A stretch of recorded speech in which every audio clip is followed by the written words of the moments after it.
الشروط والوثائق المطلوبة في قفة رمضان 2025. أرجو الاشتراك في قناة أخبار الجزائر اليوم ليصلك كل ما هو جديد.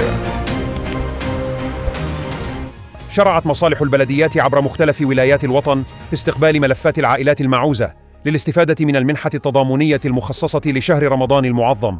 وأعلنت مختلف البلديات عبر صفحاتها الرسمية ومنصات التواصل الاجتماعي عن بدء استقبال ملفات تحيين الإعانة مع تحديد آجال لإيداع الملفات. وقد دعت البلديات العائلات المعنية بالتوجه إلى مقرات البلديات لتقديم الوثائق اللازمة لضمان تحديث معلوماتهم. الشروط والوثائق المطلوبة: شهادة عدم العمل، بطاقة الهوية الوطنية، وثائق تثبت الدخل أو عدمه، الالتزام بالآجال المحددة لإيداع الملفات لضمان دراسة الطلبات وإدراج المستفيدين في القوائم النهائية قبل حلول شهر رمضان. ينتظر أن تقوم البلديات بفرز ودراسة الملفات بدقة لضمان وصول المساعدات إلى من يستحقها.